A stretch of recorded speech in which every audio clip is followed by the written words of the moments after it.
All right. Well, I guess we're live. There should be 6 people in the audience watching right now, which is very cool. Ooh, I believe... maybe that's counting us. Oh, might be counting us. The only people in the studio right now should be other Sword and Laser Discord members. I just told the Discord. So that's... Did I tell them 7 or 7:30? I think 7:30. I didn't even know you told him anything. I know. I kind of did that in secret. Super secret. I had to comb my hair. Oh, I'm sorry. Hold on a second. Does this chat with the people watching? Or is this chat just us? I don't know. I'm not sure. Yeah. If anyone we're not doing the episode yet. This is not yet the episode. This is the pre-show. Because we're just getting a feel for how this works, even though it's still going live. Allegedly to YouTube. Do you want to check the YouTube channel and see if it's Let me, streaming there as well? What is our YouTube channel? It's been so long. Sword and Laser. It's not it's just Sword and Laser. I believe so. I know we have both, and I can never remember which one was legit. Did you hear that? Can you hear the clapping? Yeah, I do. I thought that was me. I thought it was from when I because that happened right when the page loaded. No, they have like a little soundboard thing in here too. Oh, nice. I don't think that's right. That took me to Lem Dragons. Oh yeah, no, it's the Sword and Laser. Oh, it's been a minute. It's been a minute since we've used it. I don't see anything live. Well, it's okay. Maybe it does it after. That doesn't make any sense. Maybe it does the live video after. Live stream, YouTube. It should be streaming to YouTube because I put in the stream URL and the stream key. But whatever, it's fine. We'll figure it out later. Not a big deal. But you are recording a backup just in case none of this works, right? Yeah. All right. Should we do an episode? Sure. Now you distracted me though. I want to find. Oh, it's okay. Live. Take your time.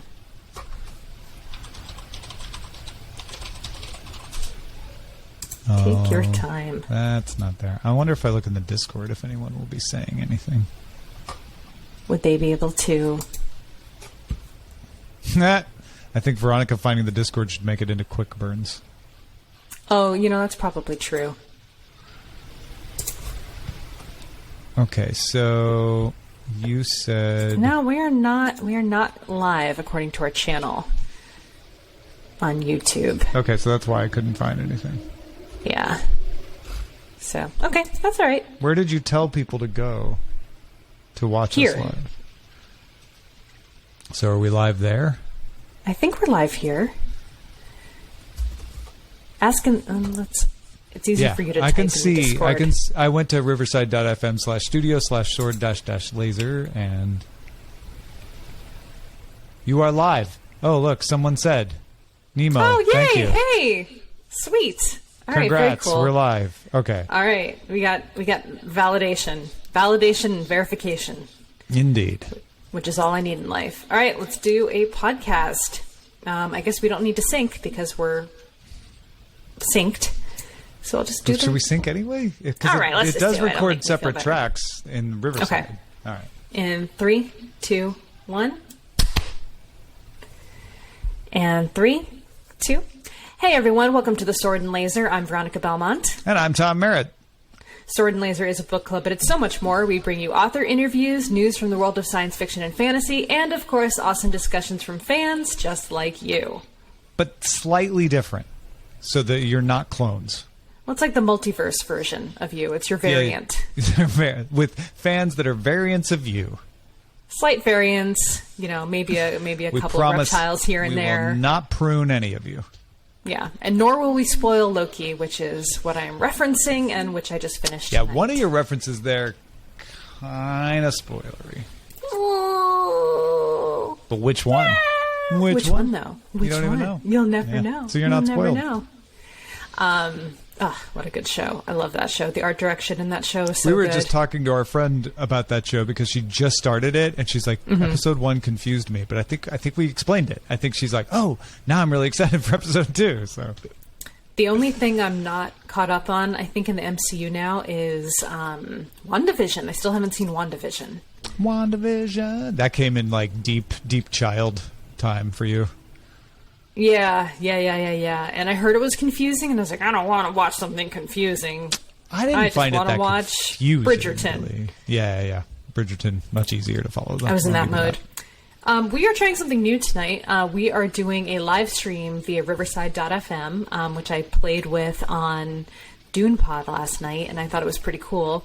We had been getting some requests to try to do live video and live streaming. So this is our inaugural attempt at that for a minute. And it's too late for you listening to the podcast because it's over. But if you are like, ooh, I love the podcast, maybe I'll go watch the show too and see what they look like, because that matters. Then you can see that on Riverside, maybe. I don't know. I was shocked when Veronica said she wanted to go live, because my recollection is that when we used to go live on Hangouts on Air, Veronica was the one who was like, really? Do we have to go live? Okay, I guess. I may live to regret this. We'll see. You'll live. I'll live. We don't know. Oh. It's fun to try new things, new old things, I guess. It is at your age, yeah. Yeah. Oh, I see. You're making the same joke I made about you last week. I get it. I get it. Turnabout is fair play. I am feeling every bit of my nearly 39 years this week.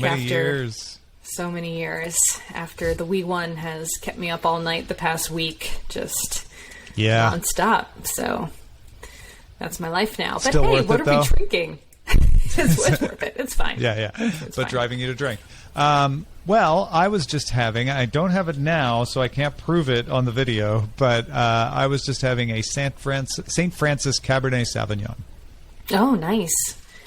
I was having, and I'm not having now, a delicious Sauvignon Blanc from New Zealand, whose name is escaping me at the moment. Yeah. And earlier I had alcoholic kombucha, which is kind of redundant. Yeah. But it was more... actually more alcoholic. Yeah. It's extra strong alcoholic kombucha. Like kind of before they put all the restrictions on kombucha and had to like pull it from the shelves. Remember back in the heady kombucha days of like 2005? Yep. People were getting drunk on kombucha. Just in Whole Foods parking lots, just chugging the good stuff. Kombucha in a brown paper bag in a Whole Foods parking lot. The good old days. You got any spare organic pepperoncinis?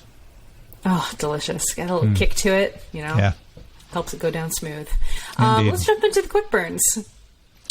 Silvana posted in our quick burns section, the best place to get your sword and laser news, that the Clark's World shortlist has been announced.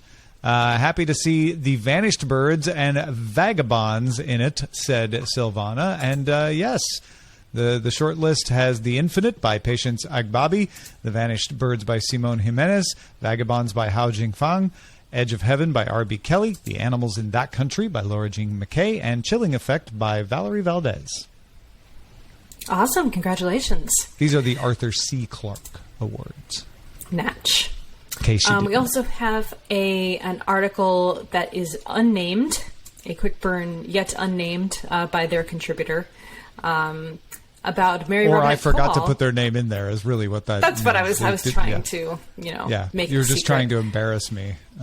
I was the opposite of trying to embarrass you, because I didn't want to embarrass myself by saying no name. You could have just not called attention to the fact that there was no name.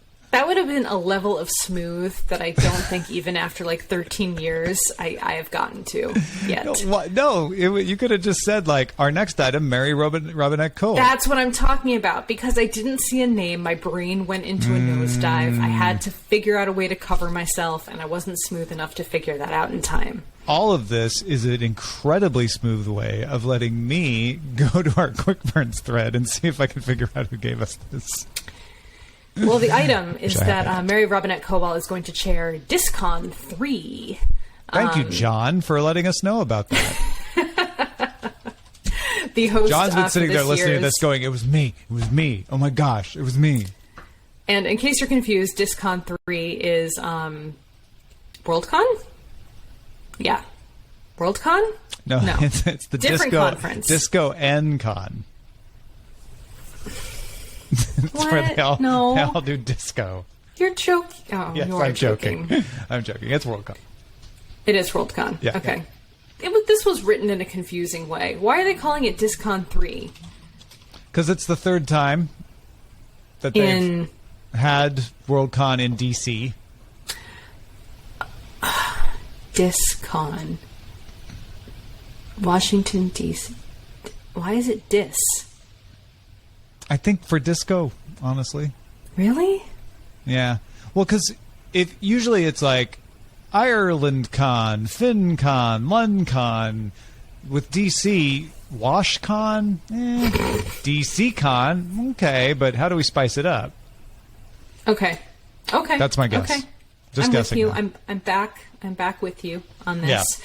Yeah. More interestingly, Mary Robinette Kowal is no longer the president of the SFWA. Her term has ended. There's a new president, and so it's cool that she's getting to be the chair of this Worldcon. Never one cool. to see a bunch of laurels sitting around and just sit right down on them. No. Got to keep She does busy. not rest. Yeah. She says, I'm excited to be working with DisCon 3. One of my conditions before saying yes was that I wanted to speak to the division heads first. It will be a pleasure to work with such a dedicated, competent set of people. Yay! I believe that Worldcon begins with the fans and all our complex diversity. It is, at heart, about connecting with our community and celebrating our shared love of science fiction and fantasy. You have some direct experience with just how awesome Mary Robinette Kowal is at a Worldcon. Yes. Even when she's not in charge. So yeah, this is great. Oh, hold on. Well, that's beside the point. Our Mutt 1917 in the chat says District DisCon, District of for Columbia. District of Columbia. Yeah. Okay. The "you idiots" was not written out, but I felt that in the comment in the chat. I feel that with most comments. Yeah. Yeah. It's like the "you understood" when you diagram a sentence. Mary Robinette Kowal saved me. For some reason they didn't have my passes for it wasn't Worldcon. It was the was the was it Hugos. Worldcon? Yeah, it was the Hugos. It was the San Jose Con or SoJCon, That's right. as I call it. So she saved my butt, and that was awesome. And she didn't have to do that, and it was very nice. Yeah. Armut says that was not implied in that comment. You idiots. You idiots. We joke, Armut. We joke. We appreciate you clarifying. I love having a live chat. This is fun. I know. Mark gave us a quick burn that a new commemorative stamp goes on sale July 27th. Now, hold on. If you're like, this is not a philology podcast. The 33rd stamp in the literary arts series honors Ursula K. Guin, who expanded the scope of literature through novels and short stories that increased critical and popular appreciation of science fiction and fantasy. So, yeah, commemorative stamp commemorating the amazing Ursula K. Guin coming July 27th if you're in the U.S. That's great. I'm really excited about that. I'm definitely going to buy some of these. Are they forever stamps? I would guess. Usually they are. Almost all. Let's see if they say 95 cents. They're 95-cent stamps. Yeah, but they don't have a number on them, so that means they're forever. Right, so they're forever stamps? Okay. Ursula I still K. don't Guin understand is what forever. that means. Jessica says I'm going to laminate some of those stamps into a bookmark. That's a great idea. That's a cool idea. Yeah. You could, the way the stamps are, you could maybe make 2 bookmarks out of them. Mm-hmm. Or like one really large one of a whole sheet. Because they're 4 across and 5 down, so you could just do right down the middle, 2 across, 2 across. That's a cool way of preserving them, too. So if they ever become, worth anything, you've got them nice and safe. Yeah.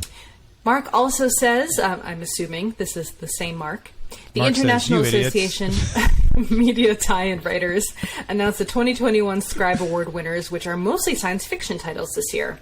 Audio drama A Tie goes to Doctor Who Out of Time, won by Matt Fitton, and Torchwood Tropical Beach Sounds and Other Relaxing Seascapes, number 4, by Tim Foley.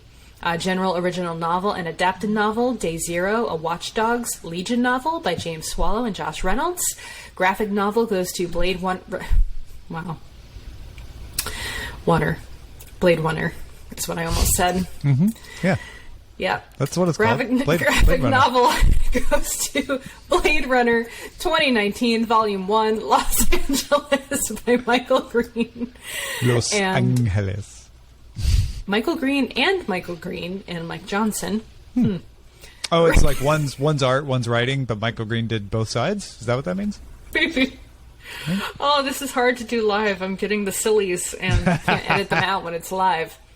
Original novel goes to Speculative, Star Trek Discovery, Die Standing by John Jackson Miller. And YAMG goes to Star Wars, The Rise of Skywalker Junior novel by Michael Kogue. Media tie-ins, getting some love, and I love that. Because, a lot of people dismiss media tie-ins because they think, oh, it's factory fiction, or it's not as good. There's great authors working in media tie-ins. So Totally. Stuff. Yeah. Jan is back. Thank goodness. Welcome back, Jan. Jan says, it's summer, and Vulture has released their list of best of science fiction and fantasy novels of 2021 so far. As Vulture writes, already this year has given readers a slew of exciting, provocative, and delightful new sci-fi and fantasy books from the latest releases of celebrated authors Kazuo Ishiguro, Nnedi Okorafor, and Andy Weir, to debut novels from rising stars Namina Forna, Genevieve Gornichek, and J.S. Dews. These are the best science fiction and fantasy books of 2021 so far.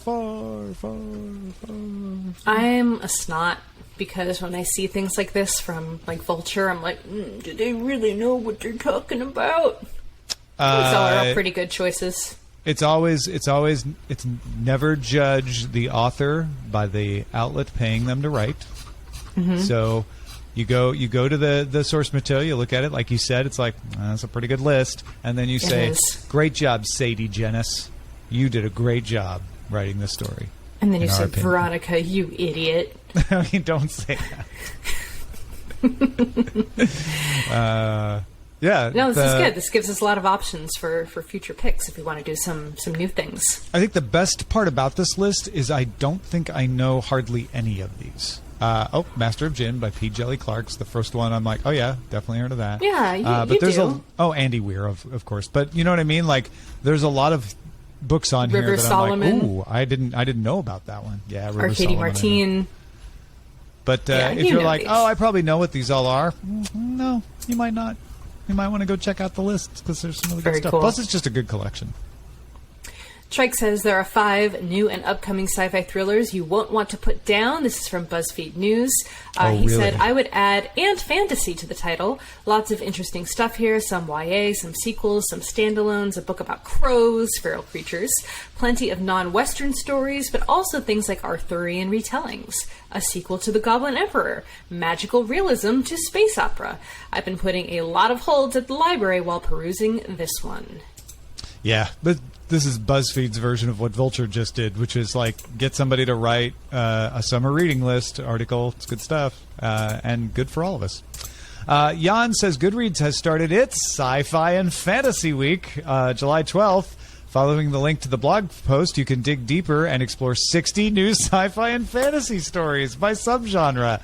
Meet the authors of summer's biggest sci-fi and fantasy adventures. Check out this year's most popular new sci-fi and fantasy novels so far, and find new sci-fi and fantasy from African authors. Goodreads also doing the same thing, which is like, everybody needs a summer reading list. Here we go. Let's make This one. is pretty funny because if you scroll down to the while you're here, check out our recent sci-fi and fantasy articles and interviews, and almost all of them are books from the previous 2 lists that we just talked about. Yeah, that makes sense. So definitely things bubbling to the surface in terms of buzzworthiness, so to speak. Maybe we should finish Quick Burns with something that isn't a summer reading list, though. Oh, yeah, that would be cool. Jan says the almightytour.com has announced the LeVar Burton Reads Writing Contest.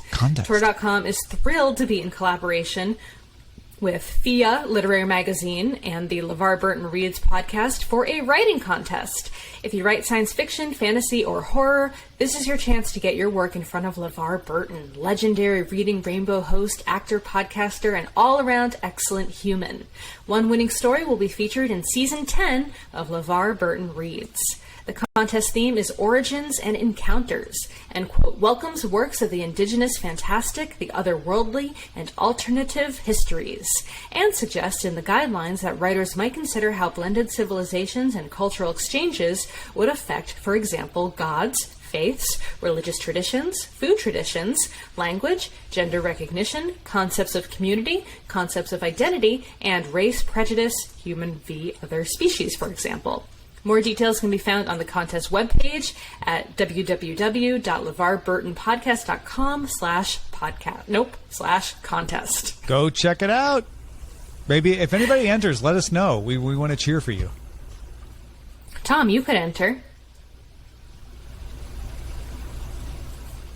You can enter. I don't know if I could. Why aren't you talking? Why?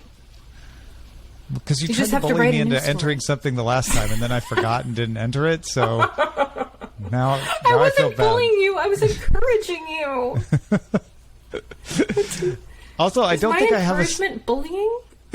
I don't know. I shouldn't throw that word around like that, should I? I do not feel bullied, first of all. It's Okay. fine. But I don't know that I have a story that fits this. I'd have to think about it. You'd I'd have to write think a of- new yeah. story, probably. Well, and I've got lots. I've got an audiobook coming out later this month that I'm like really concentrating on, and I'm working on The Girl at the Bottom of the Lake, which is my NaNoWriMo from a couple of years ago. I don't think any of the stuff I'm working on fits this, but it might. I'd have to look.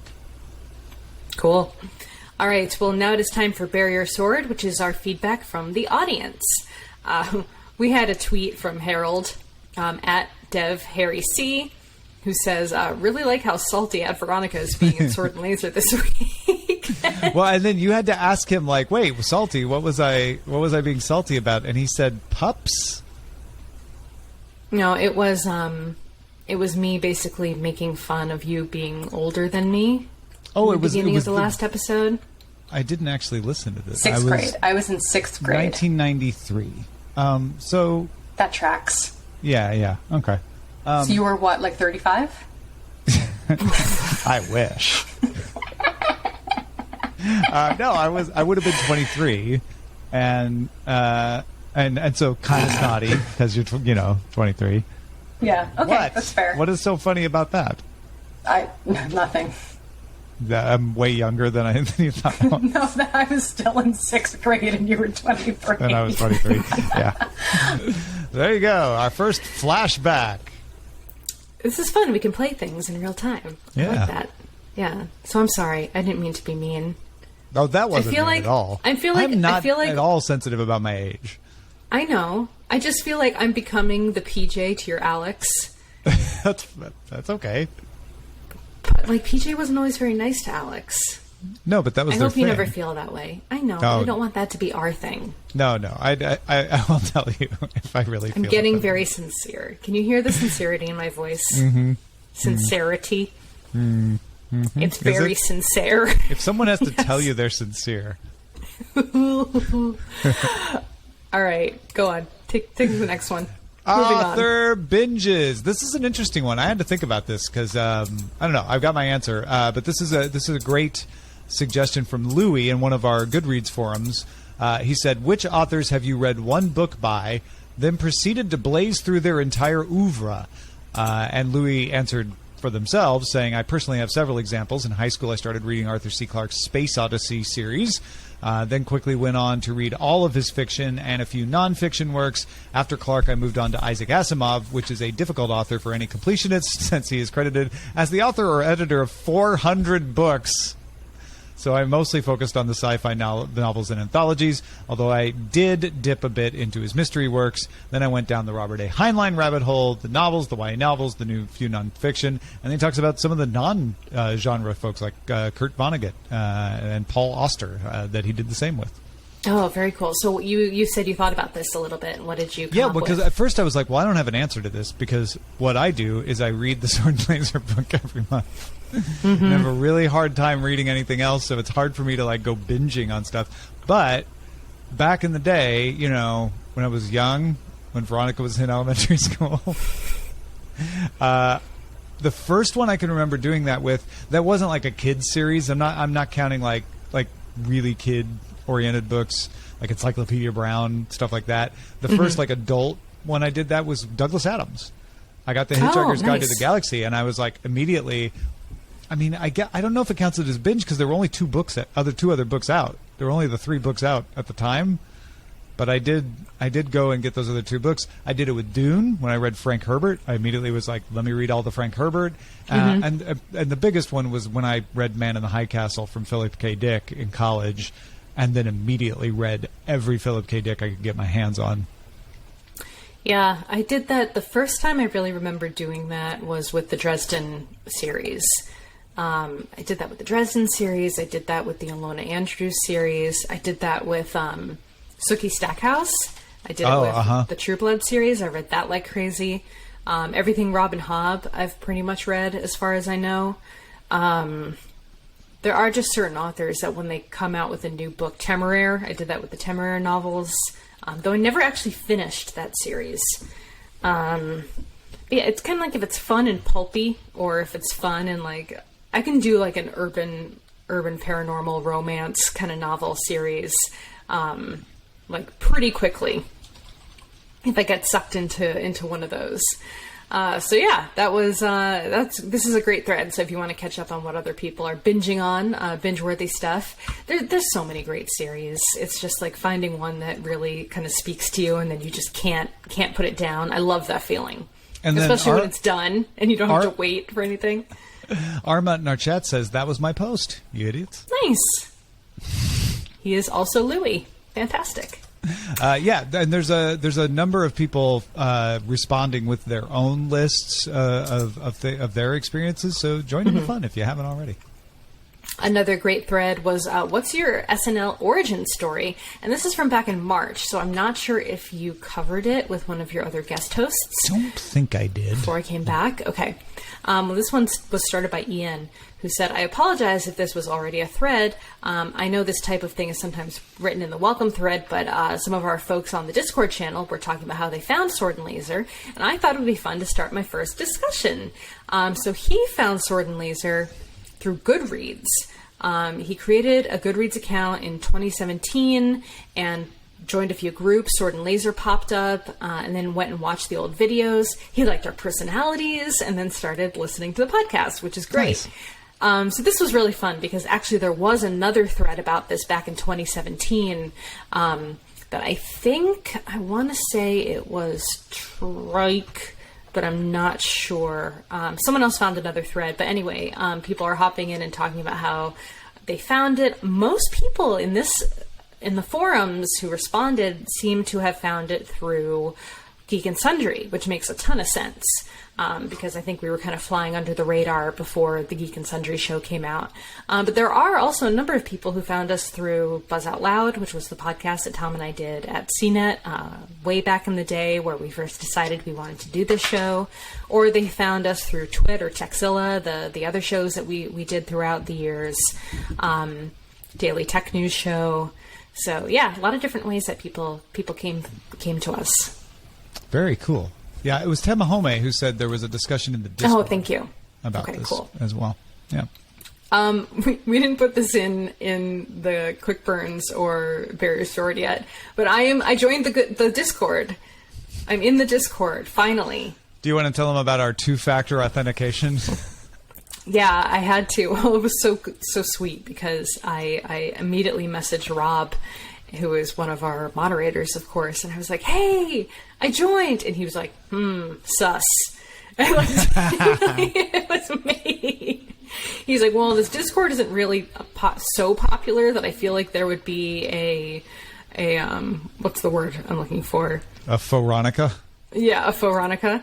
But he was like, "If you're the real Veronica, you have my email address. Send me an email saying that you're joining the Discord."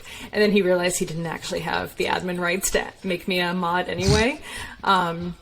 So that was fun. And then Tom, I messaged Tom, and then I sent him a text message, and we figured it out. So I 2-factor Tom'd. Tom Well, do? the best part is that I have publicly discussed this part of the story, so you can no longer use this. But she gave me 2 things she knew about me that she didn't think anyone else would know. And the one that I have mentioned in public elsewhere was, she's like, at your pool party, you got in the pool with your iPhone in your pocket.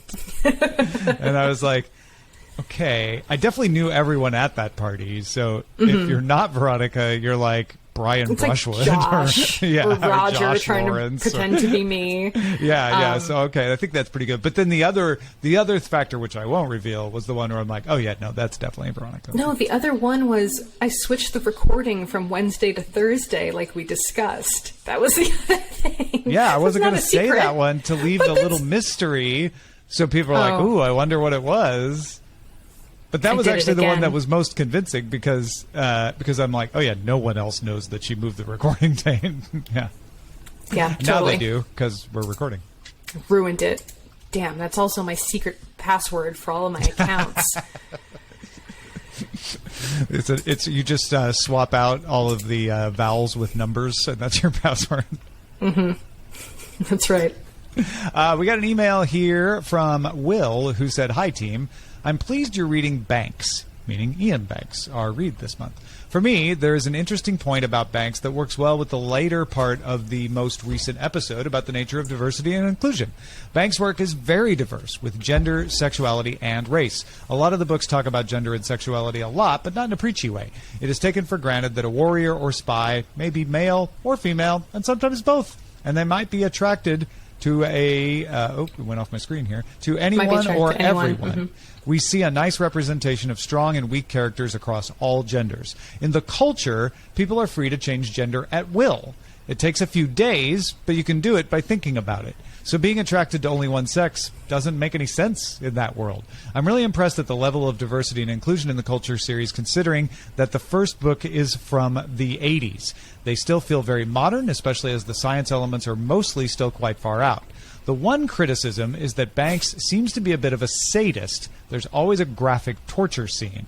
As a straight white male, there may be issues that I'm unaware of, but I think he does okay, considering that very little of this was on the agenda back in 1987. It's hard to identify the best Culture book because they are all quite different, but 2 of my favorites are The Player of Games and Accession. Kind regards, Will.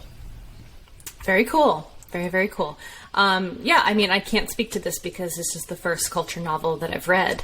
Only one thing that has stuck out to me so far, and this is not spoilery, but I feel like every time Hoser meets meets a female, he's kind of like, well, I don't think we're going to have sex.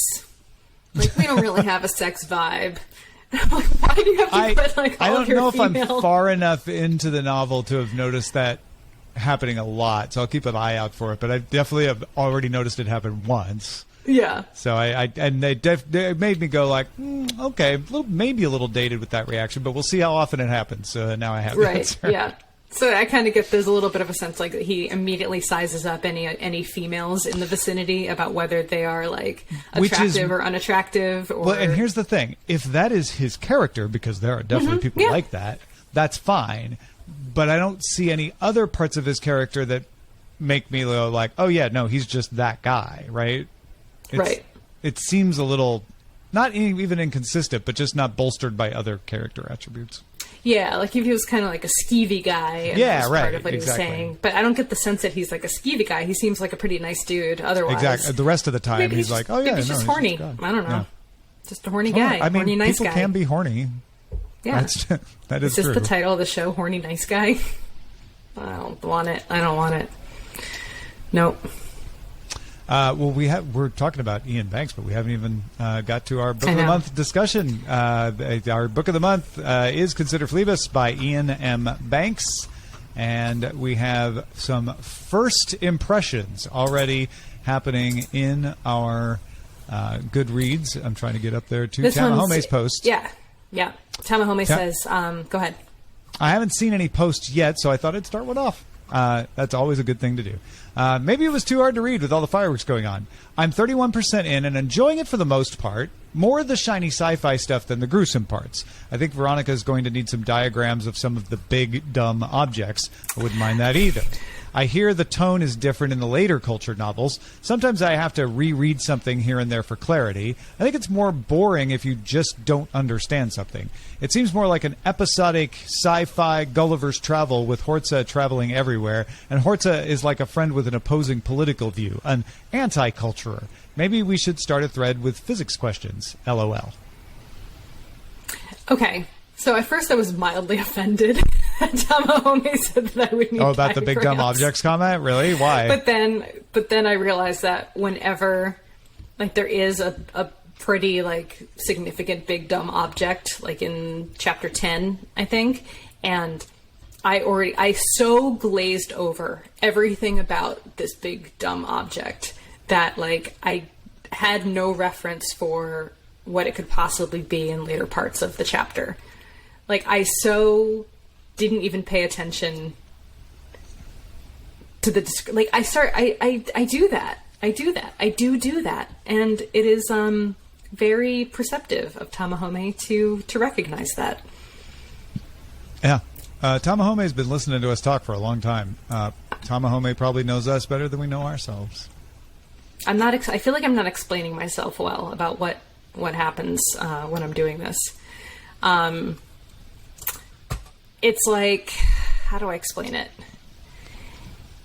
You know how when we were reading those books and we were describing how some people see when they're reading, like they can picture what they're reading as it's happening? Yeah. Mm-hmm.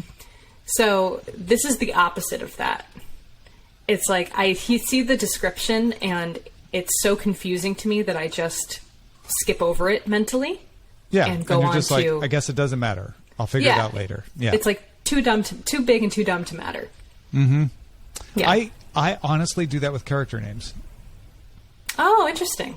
I am horrible at figuring out who's who early in a book because when you're introduced, if they don't, I need, and this is one of those reasons I'm always on hammering, like, don't say the book is bad because, say this book didn't work for you because I have a lot of books where I'm like, man, it's hard for me to figure out who's who because I need them to say, like, the big hairy fellow with the brown hair and the skinny lady with the blonde hair. And then I'm like, oh, totally, gotcha.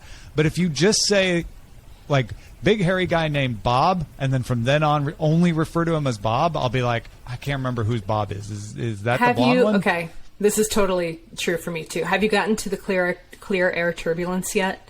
Yeah. Mm-hmm. Okay. So there's basically an entire scene in that introductory section where they name every single person on that ship. I could not tell you any of those I was like, in fact, do. We're not going to get spoilery here, folks, so don't worry. But there is a scene where a character dies. Characters die in books. I hope that's not considered a spoiler. Where I'm like, who was that? I don't think I ever met that person. Did I? I got that person confused with another person. Yeah. Because they have similarly long names. Mm-hmm. If I'm thinking of the same person that died. Yeah, no, that scene where they introduced everyone on the ship, I was like, oh, yeah, no, I'm just... It was a laundry list of names. That was like my nightmare, because I'm like, I'm never remembering any of this. So that is something that I also do. Also, as a side note, I'm seeing the spelling of Horza for the first time. And in my mind, because I'm listening to the audiobook, the person who's reading it says it kind of like Hoza. And I was thinking, Hoser? like good day, Hoza? Yeah. Like the Canadian, hoser. You're a hoser. So that's how I think of him now. Hoser. It's almost like it should be spelled Hoxha, the way the audiobook pronounces it, like Hosha. Oh, are you listening to the audiobook as well? Yeah, I am. Mm-hmm. Hoja. Yeah, a little bit like that.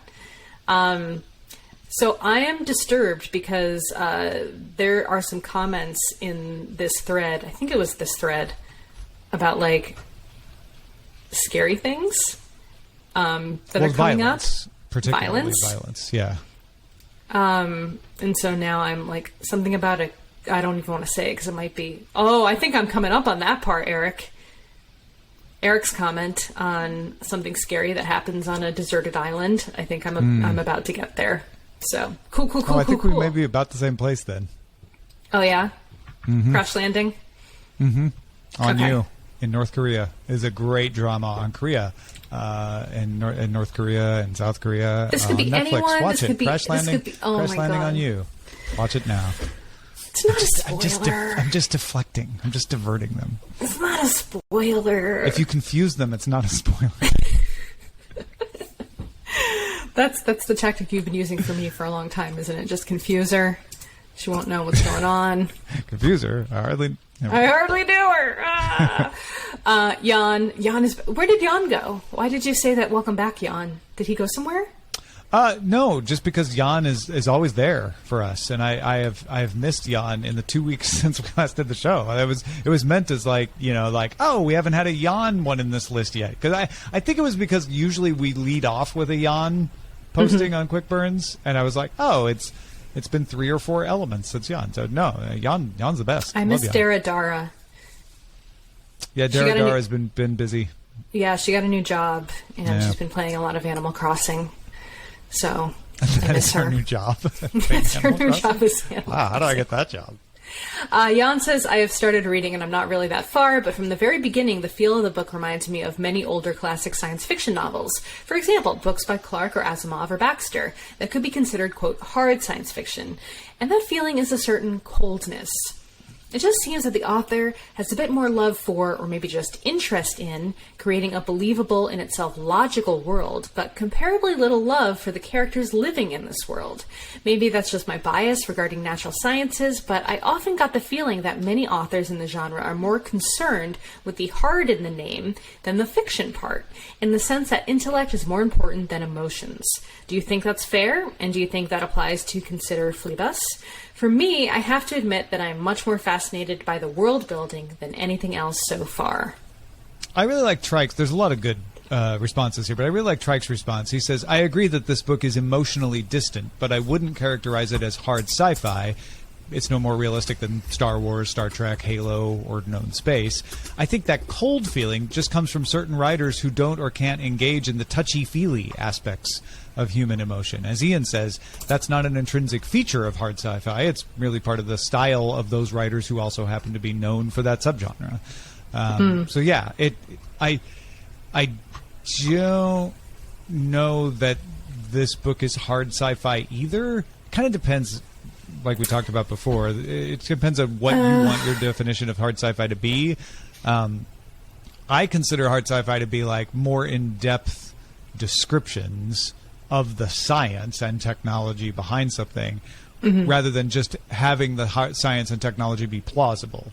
And I feel like Ian Banks here falls in it's plausible. Everything he's talking about is plausible. He's not making up something that you're like, well, that couldn't even happen.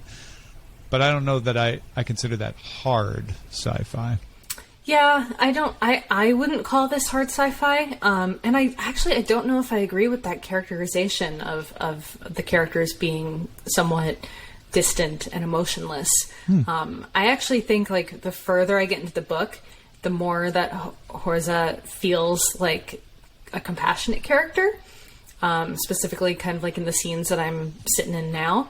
So maybe that was true in the beginning, but even in the beginning, like in that very first scene, that awful kind of introduction to this world, you're like, oh, this guy has like a sense of humor about his situation, even though it's like the worst possible situation he could be in. He's doing his best to like be funny in the face of this awful experience. And when his nemesis kind of shows her face, he's like, I hope that sounded brave. I don't know if that sounded brave. I think what I just said, I hope I didn't sound too weak. So I felt compassionate about his situation, beyond just being a terrible, gross, horrible, torturous situation that he was in. So yeah, I'm not sure if I agree with that characterization so far. Yeah, and again, we're getting a lot of people who, and this happens with every book, a lot of people are like, I don't like this book because, and that's fine. You don't have to like every book. You know, we say that all the time.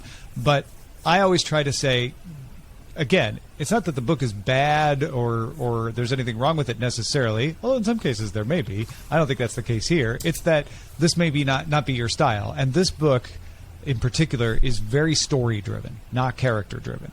If you're someone who loves character driven novels, you're not going to like this. And you probably will feel that maybe the characters are distant because of that, because it's not spending time developing the characters.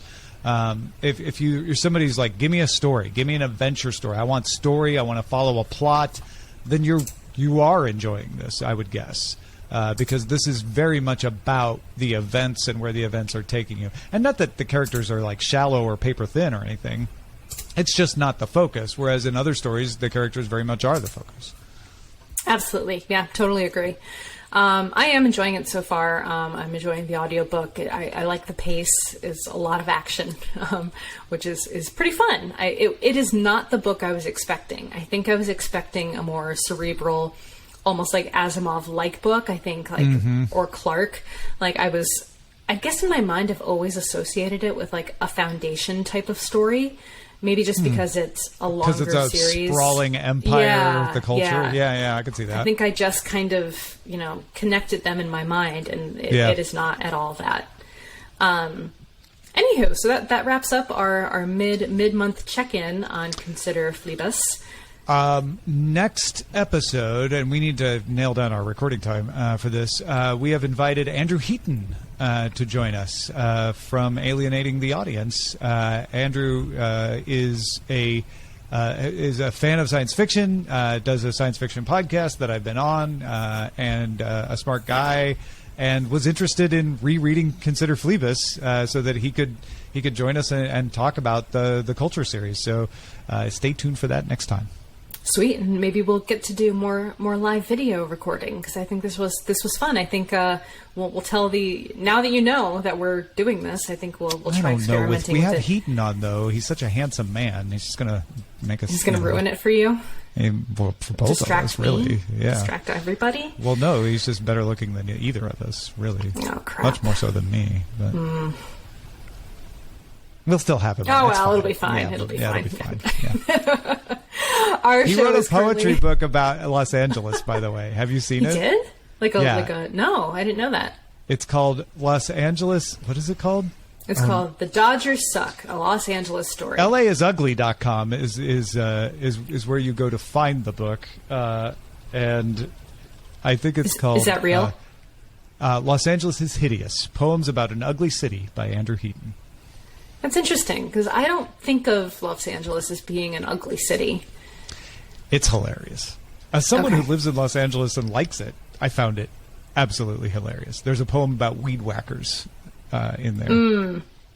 I'm sure that spoke to you very personally. Yes, it did. About people gardening during podcast recordings, for example. Yep. Right, hit you right in the feels. All right. Well, that's exciting. Cool. Guess I don't think I knew that he was coming on. You did. You agreed to it. Yeah. I did? I have the receipts. I'm sure you have the receipts. Like I said, my brain is all over the place these days, but that's awesome. Our show is currently entirely funded by you, our patrons. Thank you so much to all the folks who back our show. If you want to help support us, you can head over to patreon.com/swordandlaser. You can also support the show by buying books through our links. Find links to the books we talk about and some of our favorites at swordandlaser.com/picks.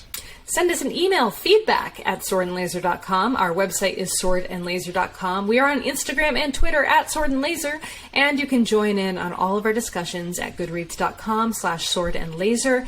Thank you so much to the folks who joined us in the chat room tonight for our live episode. We will see you in a couple of weeks. Bye. Bye.